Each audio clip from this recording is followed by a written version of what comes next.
Hello dear 8th class students, I hope आप सब बहुत अच्छे होंगे। So let's start the chapter number 7 that is particulate nature of matter. Students, particulate का meaning होता है any solid particles which are suspended in air along with liquid droplets. मतलब particulate में आपने 3 टर्म स्टडी कर ली, solid particle, liquid droplets and suspended in air.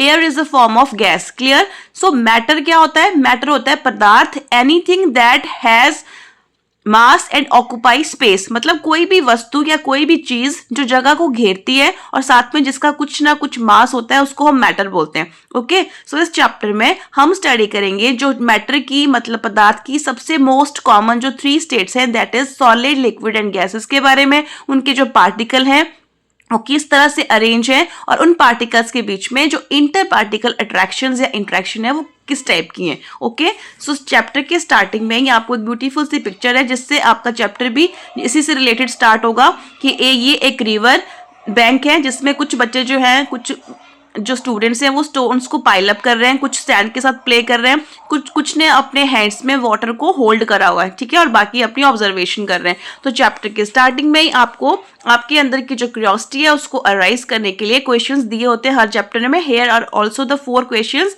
Which we will study in the notes of this chapter. So chapter को start करते हैं। Chapter के starting में ही आप बच्चों को ये बताया गया है कि रिवर बैंक पे या फिर बीच पे जब भी आप स्टूडेंट जाते हैं तो आपको आपकी हैबिट या सबकी हैबिट होती है वहां पे जो कंकड़ पत्थर होते हैं, पेबल्स मतलब कंकड़ और स्टोन्स पत्थर इकट्ठे करने की। अब क्वेश्चन है कि ये जो स्टोन्स एंड पेबल्स हैं फ्रॉम वेयर दे कम, आते कहाँ से हैं? सो ये होते हैं स्मॉल स्मॉल पार्ट्स ऑफ किसके? रॉक्स के। और चट्टानें जो हैं वो पाई जाती हैं माउंटेन्स में, मतलब हिली एरियाज में। ओके, तो जो रॉक्स हैं वो ग्रेजुअली विद टाइम धीरे धीरे जो चट्टानें हैं बच्चों ये क्या करती हैं? ये ब्रेक डाउन होती है, इनका इरोजन होता है। और इरोजन इनको कौन करता है? इनका erosion water and air along with the other environmental factors।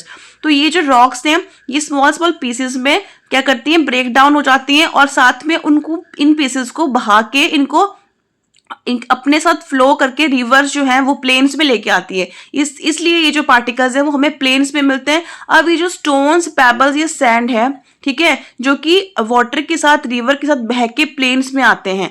अब जो बिगर रॉक है वो तो हो गया एक लार्जेस्ट यूनिट, अब वो ब्रोक डाउन हो रहा है फाइन ग्रेन्स में, मतलब छोटे छोटे कणों में। किस फॉर्म में? सैंड की या क्ले की फॉर्म है, ठीक है। अब आपसे ये पूछा गया है कि ये जो ग्रेन है क्या ये जो कण है रेत के या फिर मिट्टी के, ये सबसे स्मॉलेस्ट यूनिट है, ये सबसे छोटे यूनिट है बिगर रॉक के, और है या नहीं है उसका आपको डिसाइड कैसे करना है? You will perform an activity by exploring further. Okay, so next is the 7 point heading, what is matter composed of. ये जो मैटर है, पदार्थ है, वो किस चीज से बना हुआ है? ओके, सो एक्टिविटी 7.1 में आपको क्या करना है? जो इसके पॉइंट्स हैं वो हम इस पिक्चर से स्टडी करेंगे। आपके पास चौक की स्टिक गिवन है, ठीक है, चौक है ये, उसको पहले आपने 2 पीस में तोड़ा, फिर 4 में, फिर 8 में, उसके बाद आपने उसका क्या कर लिया? फाइन पाउडर बना लिया। और फाइन पाउडर बनाने के लिए आपको यहाँ पे गिवन है मोर्टार एंड पेस्टल। ये जो मोर्टार एंड पेस्टल है बच्चों, जैसे आपके घर में कुंडी डंडा टाइप होता है जिसमें आजकल स्पेशली विंटर्स के सीजन में अदरक, लहसुन या मिर्च हम लोग उसका पेस्ट बनाते हैं ना, वैसे ही मार्बल का, संगमरमर का बना हुआ एक स्ट्रक्चर आपको लैब में मिलेगा जब भी आप केमिस्ट्री लैब में जाओगे, उसको बोलते हैं मोर्टार एंड पेस्टल। तो वहां पे आपने इस जो ये छोटे छोटे टुकड़े थे चौक के, उसका भी पाउडर बना लिया। और अब आपने नेक्स्ट स्टेप में क्या करना है? उस पाउडर को मैग्नीफाइंग ग्लास से क्या करना है? ऑब्जर्व करना है। और जब आप ऑब्जर्व करेंगे ना तो आप उसमें आपको ये यू विल फाइंड दैट जो पाउडर है उसके अंदर जो है still a speck of chalk. Speck of chalk होता है चौक के कण, मतलब कोई नया सब्सटेंस नहीं बना, ठीक है, अभी भी उसमें चौक के कण ही है। फिर ये स्टूडेंट जो है he is asking, is every speck of this fine chalk powder still composed of the same substance और has it change into something else. कि जो चौक के कण हमें मिले क्या वो अभी भी एक ही पदार्थ के बने हुए हैं या फिर वो किसी और चीज में, जो चौक थी बड़ी, वो टूट के किसी और चीज में चेंज हो गई? तो इसके बारे में अब आपको यहाँ पे लिखा है कि recall curiosity grade 7 chapter changes around us. अब आपने अगर 7th में ही पढ़े हैं तो वेल एंड गुड, नहीं पढ़े हैं तो चेंजेस जो है हमारे आसपास वो 2 टाइप के होते हैं बच्चों, फिजिकल एंड केमिकल। फिजिकल को बोलते हैं भौतिक परिवर्तन और केमिकल का मतलब होता है रासायनिक परिवर्तन। जो केमिकल होता है चेंज, उसमें न्यू चीज बनती है, ठीक है, और फिजिकल चेंज में सिर्फ उसका साइज शेप इस टाइप से वो चेंज होगा, कोई नया सब्सटेंस नहीं बनता। तो ये जो चौक है उसका सिर्फ साइज डिक्रीज हुआ है और अभी भी वो चौक का एक स्पेक है, मतलब कोई चीज चेंज नहीं हुई, ठीक है, तो वो एक फिजिकल चेंज है, वो एक भौतिक परिवर्तन है, ये चौक का टूटना पाउडर में, ठीक है। नेक्स्ट पेज पे आते हैं, इसमें क्या दिया गया है, इसमें है जो this pack of chalk powder. अब जो चौक के पाउडर है उसको ग्राइंडिंग कर लो, ग्राइंड कर लो, जैसे हम ग्राइंडर घर में यूज करते हैं, अगर उसको ग्राइंड करेंगे तो भी उसका एक हमारे पास पाउडर ही आएगा, ठीक है। और आपने ये इमेजिन करना है कि आप ये जो ग्राइंडिंग है ना वो कब तक कर रहे हो, जब तक चौक आपके आगे हाथ न जोड़ ले कि इससे आगे भाई मैं नहीं टूट सकता, इसके आगे मेरा कुछ नहीं बनेगा, ठीक है। सो इवेंचुअली आप ऐसे स्टेज पे आएंगे जब उसको नहीं तोड़ सकते, उस स्टेज पे the tiny units obtained at this stage they are the basic building blocks, वो सबसे छोटे जो हैं वो बिल्डिंग ब्लॉक्स हैं चौक के, ओके। और यहाँ पे ध्यान से समझना, are the units of chalk obtained in this manner, इस तरह से ग्राइंडिंग से जो आपको यूनिट मिले, क्या वो स्मॉलेस्ट, उनको हम स्मॉलेस्ट यूनिट ऑफ चौक मान ले, तो you will read further, this means that, इसका मतलब हुआ कि जो पूरे का पूरा पीस था चौक का वो बहुत सारे छोटे छोटे पार्टिकल से आपस में मिलकर जुड़ा था, और जो सबसे छोटे यूनिट्स है ना, दीज यूनिट्स, जब उसको फर्दर ब्रेक डाउन हम नहीं कर सकते,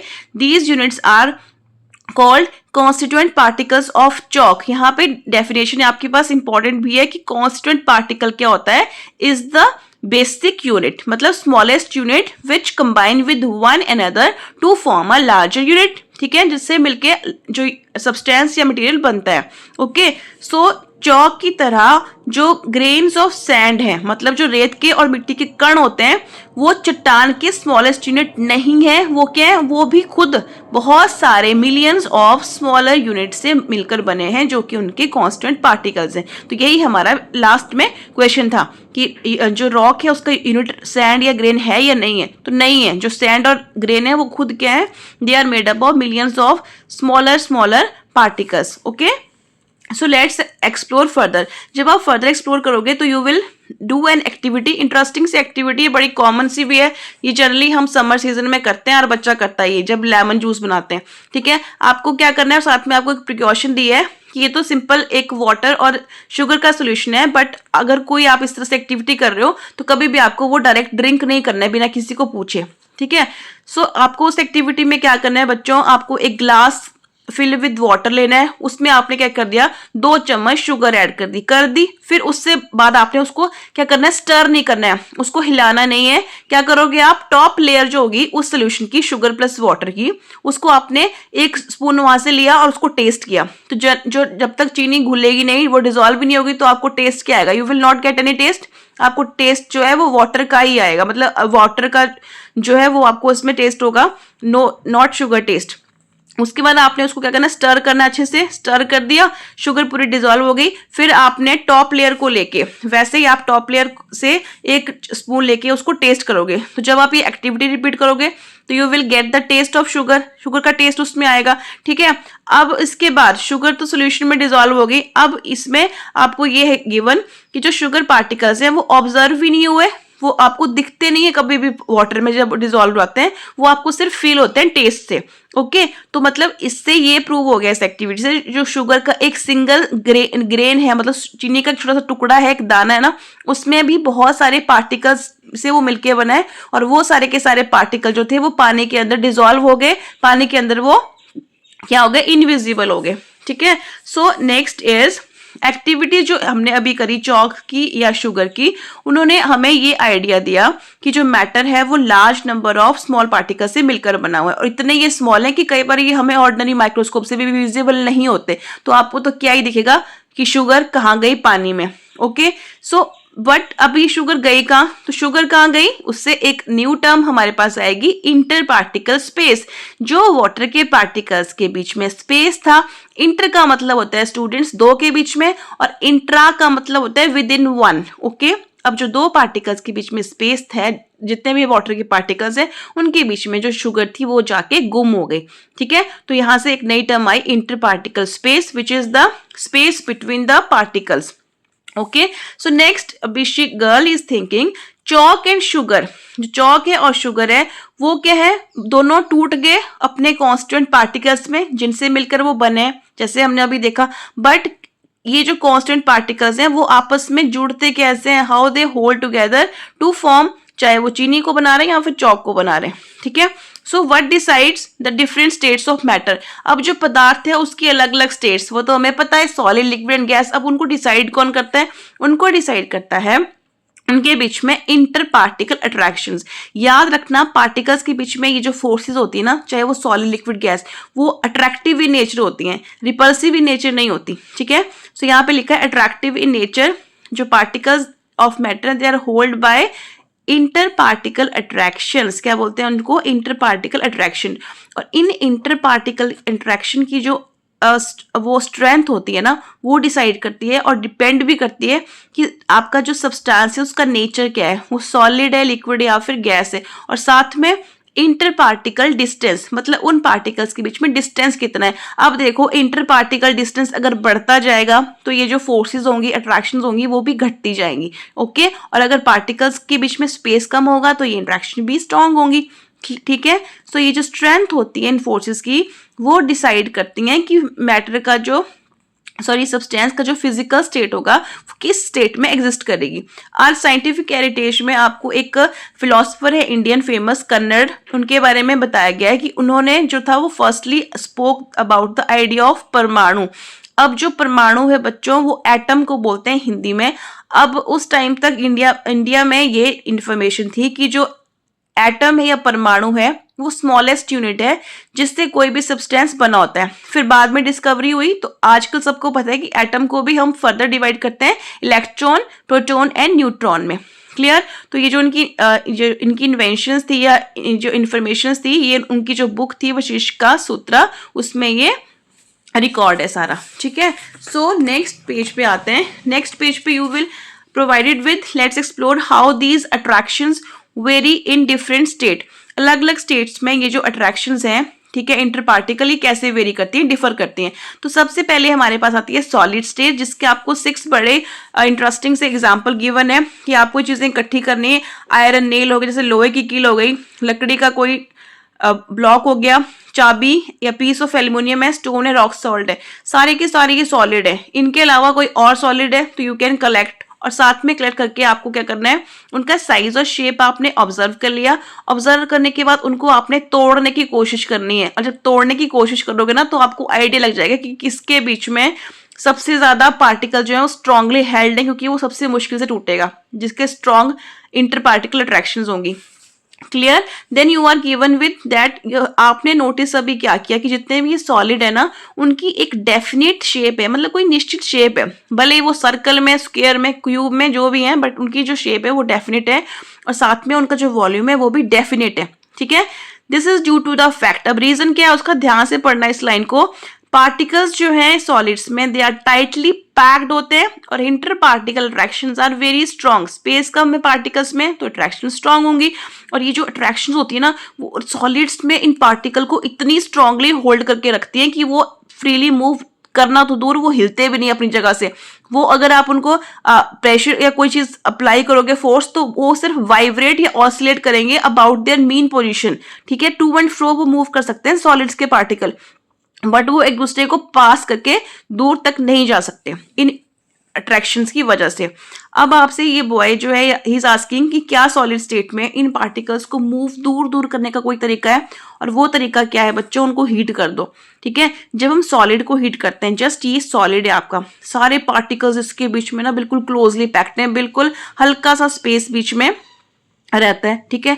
पर जैसे ही हम इनको हीट प्रोवाइड करते हैं ना, हीटिंग करते हैं, तो ये जो पार्टिकल्स हैं ये वाइब्रेशन और ऑसिलेशन होना इनमें शुरू होती है, और जैसे ही हम हीट को बढ़ाएंगे तो इतनी ये वाइब्रेशन स्ट्रांग हो जाती हैं, वाइग्रस हो जाती हैं, ठीक है, मतलब जोर से होती हैं कि ये जो पार्टिकल्स हैं they start leaving their position, अपनी पोजीशन को छोड़ देते हैं, वीक हो जाती है उनके बीच में जो फोर्सेस हैं, और जो फाइनली जो सॉलिड है ना वो कन्वर्ट होता है लिक्विड स्टेट में। तो यहाँ पे एरो के अगर आप लगाएं तो you can draw the triangle sign, और ट्राइंगल साइन का मतलब होता है केमिस्ट्री में हीटिंग।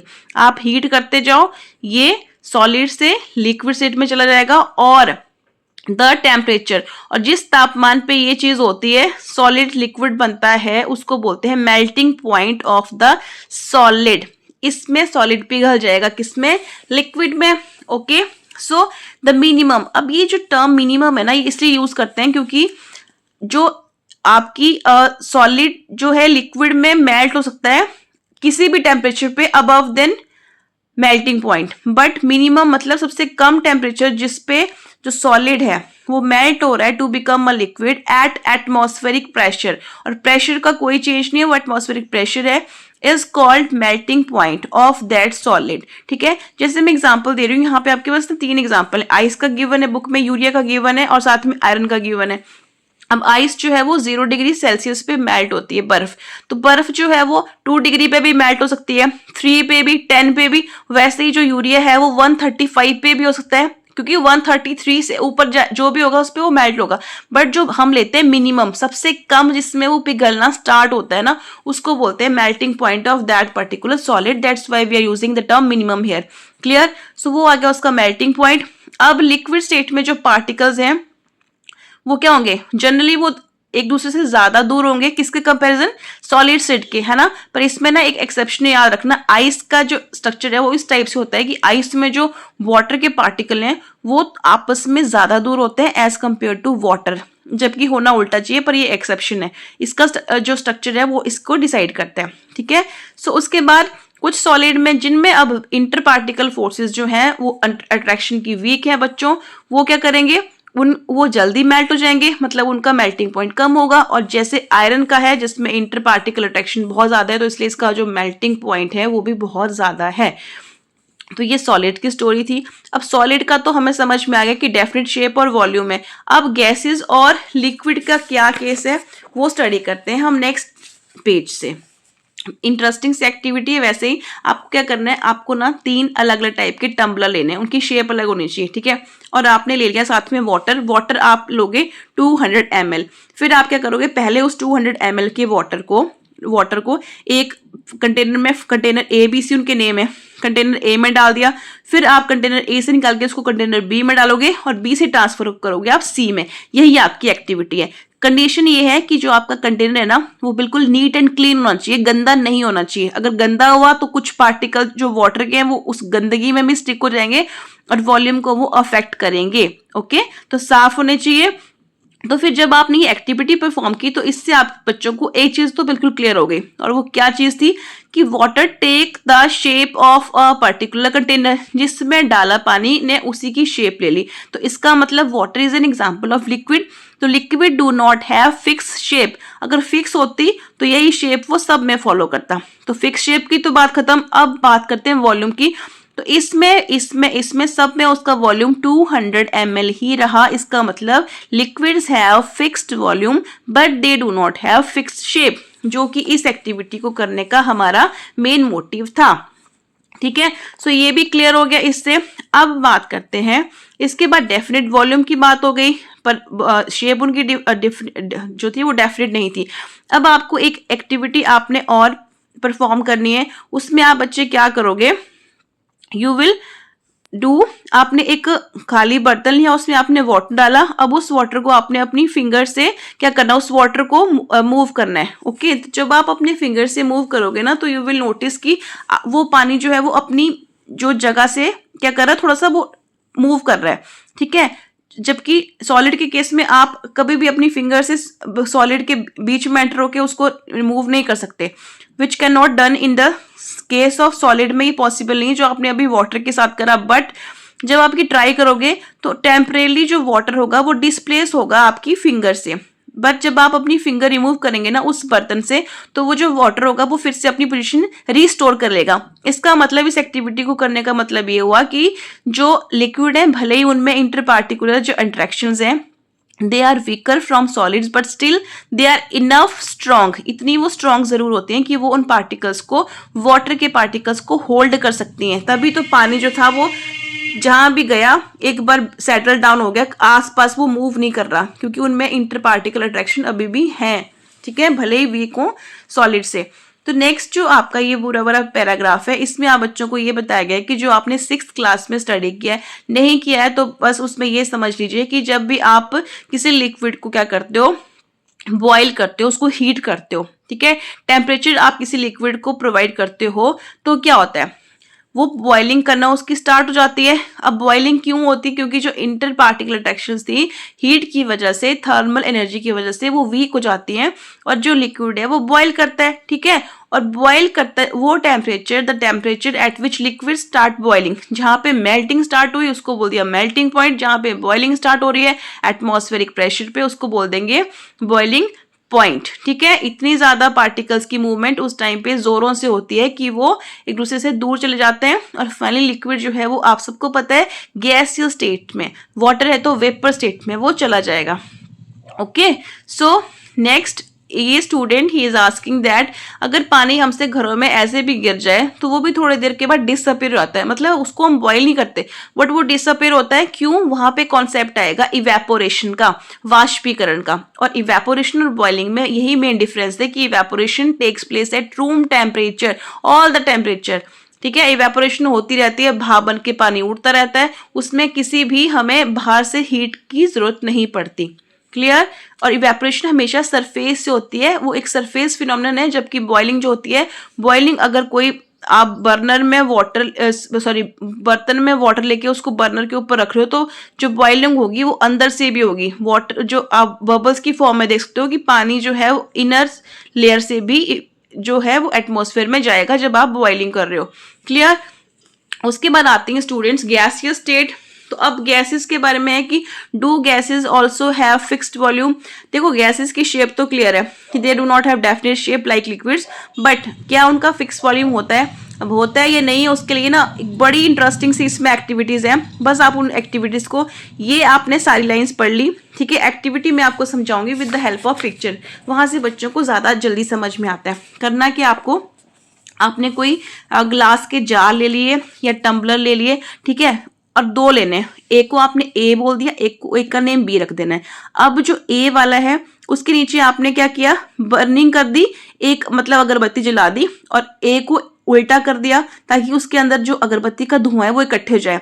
फिर फटाफट उसको सीधा करना है और उसके ऊपर रख देनी ग्लास की प्लेट, ताकि क्यों, जो धुआं है, जो स्मोक है, which is the form of gas actually, वो उसके ऊपर, उसके अंदर ही रहे, वो बाहर ना जाए सराउंडिंग में। ये कर दिया। इतना करने के बाद आप बच्चे अगले में क्या करोगे, जो आपने बी जार लिया है ना, उसको आपने इस तरह से ए के ऊपर रखना है कि फटाफट उसको रख के बीच से जो ए के ऊपर आपने ग्लास प्लेट थी उसको रिमूव कर दिया, और ए और बी आपस में बिल्कुल जो है वो एक ही लाइन में होने चाहिए। कहीं से भी जो आपका स्मोक है, अगरबत्ती का धुआं, वो लीक नहीं होना चाहिए एनवायरनमेंट में या सराउंडिंग में। तो जब आप थोड़ी देर के बाद नोटिस करोगे ना, विद इन फ्यू सेकेंड, जो आपके पास स्मोक था, मतलब जो गैस का एक फॉर्म है, वो ए से मूव करके आराम से वो ए और बी दोनों में घूम रहा है, बढ़िया। बी वाला जो जिसमें कोई स्मोक नहीं था पहले, smoke in gas jar B में भी ये हो गया। तो इससे हमें क्या, एक्चुअली में हमने ये किया इस एक्टिविटी में, फाइंड आउट कि जो पार्टिकल्स होते हैं गैस के, जो एक धुआं है, इस एक्टिविटी में हमने धुआं स्मोक लिया जो कि गैस की फॉर्म में गैस को रिप्रेजेंट कर रहा है। वो पार्टिकल्स फ्रीली मूव होते हैं ऑल डायरेक्शन में, और वो कोशिश करते हैं कि जहां पे भी जगह मिले ना वहां पे बस घूम लो, ठीक है, पूरा स्पेस ऑक्यूपाई कर लो। और उनके बीच में जो इंटर पार्टिकल अट्रैक्शंस हैं वो क्या है, नेग्लिजिबल है ही नहीं, ठीक है। सो हमने क्या फाइंड आउट करा कि जो गैसेस है ना तो उनकी फिक्स शेप है, ना उनकी शेप फिक्स है और ना ही उनका वॉल्यूम फिक्स है। ओके, सो इस एक्टिविटी में स्मोक ने रिप्रेजेंट किया गैसियस स्टेट को।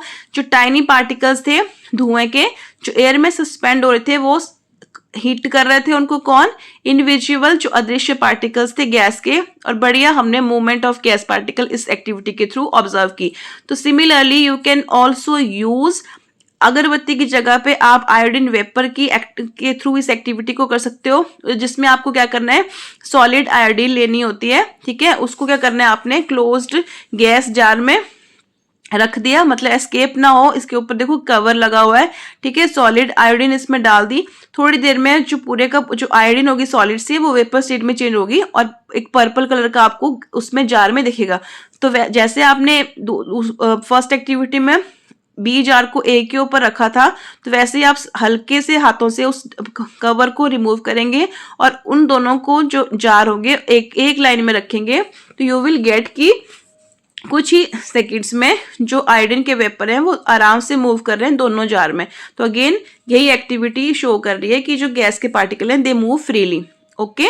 और अब इससे एक बड़ी इंपॉर्टेंट टर्म हमें यहाँ पे स्टडी करने को मिलेगी कि मैटर की हो गई 3 state, solid, liquid, gas. Solid को अलग कर दो, जो लिक्विड एंड गैसेज होती हैं they have the ability to flow. Gas बहुत ज्यादा फ्रीली फ्लो करती हैं, लिक्विड कुछ हद तक फ्लो करता है, but both of them flow, so they do not retain a fix shape, due to this they are known as fluids. जो गैस है और साथ में लिक्विड है उनको हम कलेक्टिवली बोलते हैं फ्लूइड्स, ओके।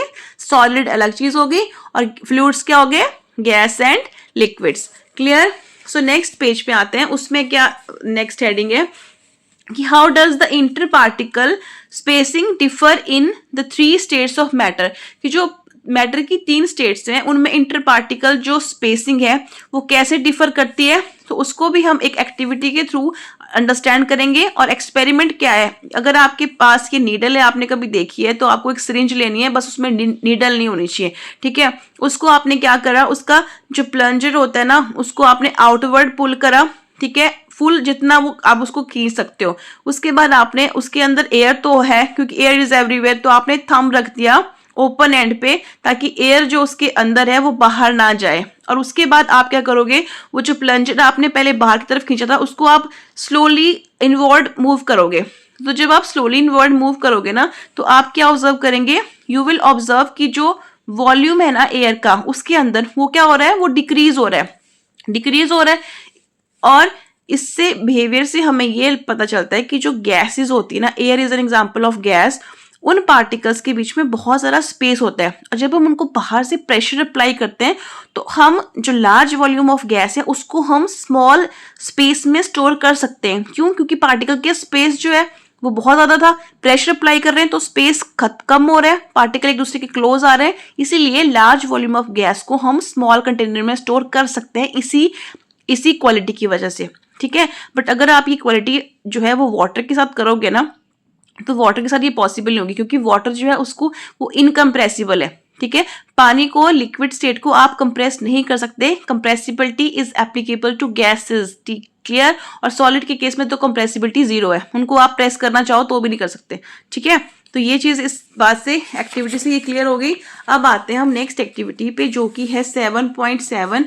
इस एक्टिविटी में आपको क्या ऑब्जर्व करना है, आपको ऑब्जर्व करना है, आपको ये पिक्चर को समझिए। यहाँ पे एक ग्लास वेसल है, उसमें आपने वाटर डाला, जब वाटर डाला तो बच्चों लेवल आया उसका A, ठीक है। अब B में आपने क्या करा, उसमें 2 टीस्पून 2 चम्मच शुगर डाल दी, ठीक है। तो शुगर आ गई बेस में शुगर आ गई, उसने भी कुछ स्पेस ऑक्यूपाई किया क्योंकि वो भी एक मैटर है, तो वाटर प्लस शुगर का वॉल्यूम बन गया B, ठीक है। A is the volume of water only, B is the total volume of sugar and water.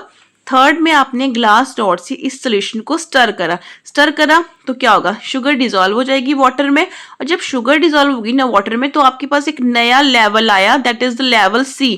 मतलब टोटल वॉल्यूम जो था उससे वो कम होगा और वाटर के वॉल्यूम से वो ज्यादा होगा, ठीक है। अब ये एक्टिविटी जो है ये आपको क्या शो कर रही है कि जब शुगर ऐड करी आपने तो पानी का लेवल बढ़ा, बट जब डिसॉल्व हुई तो वो कुछ हद तक घट गया ना, वॉल्यूम ऑफ सॉल्यूशन लेस हो गया, किससे, जो टोटल वॉल्यूम था वाटर और शुगर का।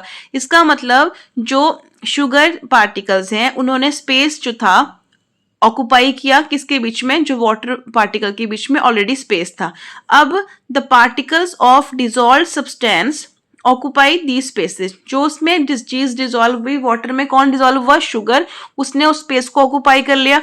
अब इसके बाद यही आपको पिच के थ्रू है कि ये जो वाटर के मॉलिक्यूल है उनके बीच में जो स्पेस था वो शुगर के मॉलिक्यूल ने या पार्टिकल ने वो कवर कर लिया।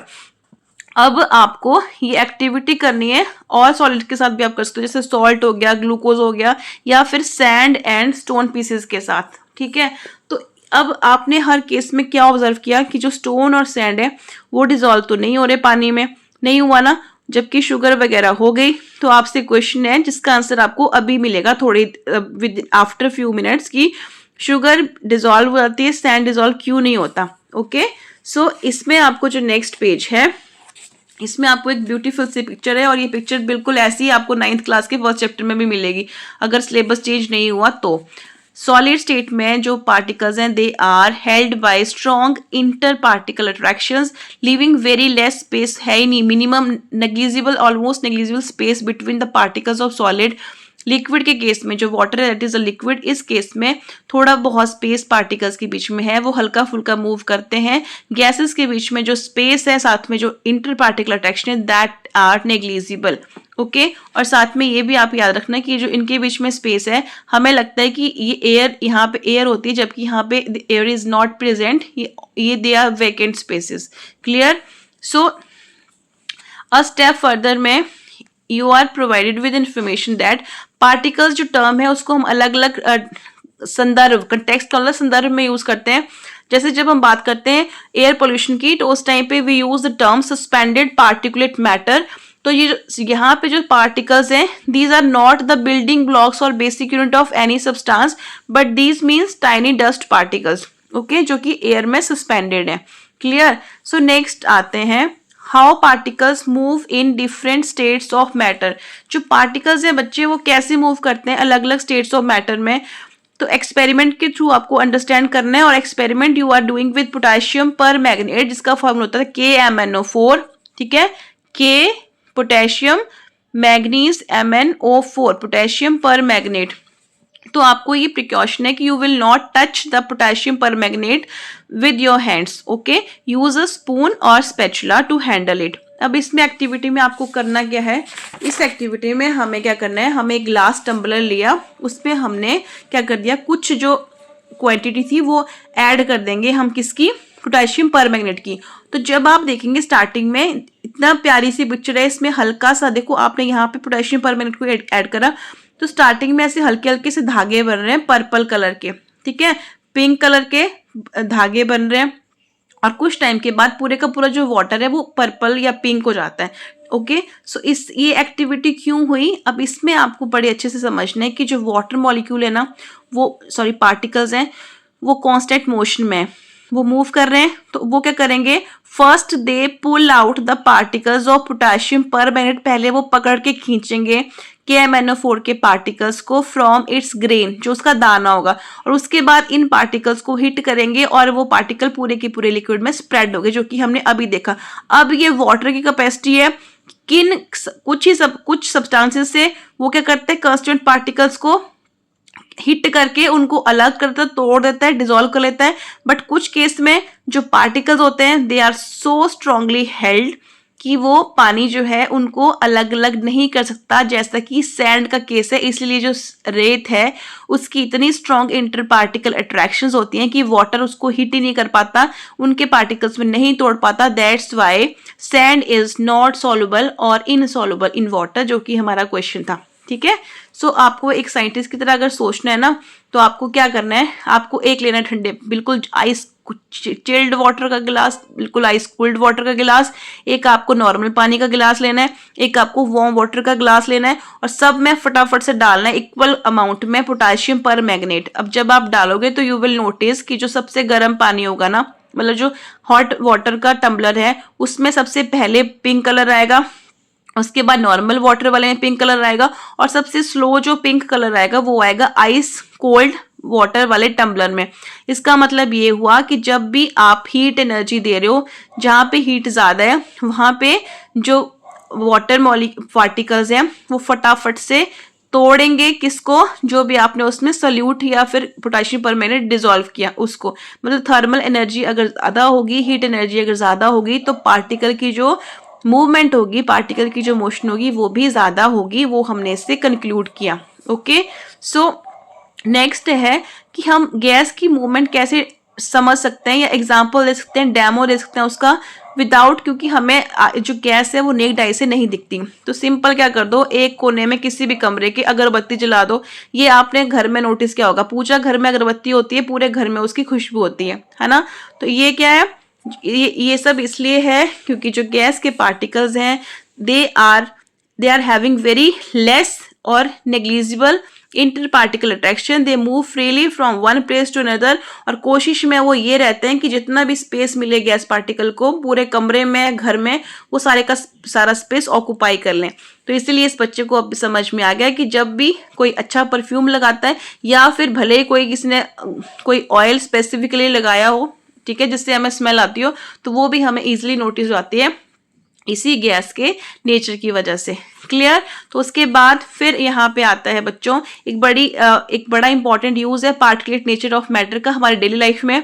जब हम कपड़े धोते हैं साबुन से या सर्फ से, तो होता क्या है उसमें, बेसिकली ये एक्चुअली में क्या है, क्लीनिजिंग एक्शन ऑफ सोप है कि जो सोप पार्टिकल का एक एंड होता है वो तो अटैच होता है ऑयल से, और दूसरा जो एंड होता है वो अटैच होता है वाटर से। क्योंकि सोप का एक एंड होता है हाइड्रोफोबिक मतलब वाटर रिपल्सिव, और एक होता है हाइड्रोफिलिक जो वाटर को अपनी तरफ अट्रैक्ट करता है। और इस तरह से फाइनली फिर जैसे आप उसको ब्रश मारते हो या फिर अपने हाथ से उसको क्लीन करते हो, तो वो जो डर्ट है पार्टिकल है या ऑयल की ड्रॉपलेट्स हैं वो उससे रिमूव हो जाती हैं। ठीक है। So this is almost all about this chapter. और पूरी राम कहानी पढ़ने के बाद सबसे लास्ट में क्रेडिट कौन ले गया, थर्मल एनर्जी और हीट एनर्जी। यही इसमें एंड में है कि थर्मल एनर्जी जैसे जैसे बढ़ती जाएगी वैसे वैसे सॉलिड से लिक्विड और लिक्विड से क्या बन जाएगा, गैस। ठीक है। थर्मल एनर्जी मिलते ही जो इंटर पार्टिकल अट्रैक्शन है वो वीक हो जाती हैं, पार्टिकल्स मूव करना शुरू कर देते हैं, और ज्यादा थर्मल एनर्जी अगर आप दोगे तो फाइनली जो पार्टिकल हैं वो अपनी पोजीशन को छोड़ देते हैं। ठीक है। सो लास्ट में ये वाला अगर पूरा चैप्टर आपको समझ में आ गया तो ये इस चैप्टर का सार है, कंक्लूजन है, बेसिक है। स्टेट्स ऑफ मैटर आ गई, सॉलिड, लिक्विड एंड गैस। ठीक है। सॉलिड में इंटर पार्टिकल स्पेसिंग सबसे कम होती है, पैकिंग क्लोजली होती है, अट्रैक्शन मैक्सिमम होती है, और नेग्लिजिबल मूवमेंट है, सिर्फ वो वाइब्रेट या ऑसिलेट करते हैं about their mean position. Liquid में थोड़ा सा जो है इनको छूट मिल जाती है, कैसे, स्पेसिंग बढ़ जाती है, पार्टिकल जो है वो थोड़े लूजली पैक होते हैं, इंटरेक्शन जो है वो भी थोड़ी वीक हो जाती है सॉलिड से, और कुछ हद तक वो मूवमेंट कर सकते हैं। और गैस में everything is free, they inter particle spacing जो है, इंटर पार्टिकल स्पेसिंग मैक्सिमम है, बहुत ज़्यादा स्पेस है, पार्टिकल्स फ्री हैं, कहीं मर्जी घूमो, इंटर पार्टिकल अट्रैक्शन जो है वो है ही नहीं, बिल्कुल नेग्लिजिबल है ऑलमोस्ट। और जब भी इनको मौका मिलता है तो ये कोशिश करते हैं कि पूरे के पूरे स्पेस को हम ऑक्यूपाई कर लें। This is all about the chapter number 7। I hope आपको ये चैप्टर बिल्कुल क्लियर हो गया होगा। Thanks for watching.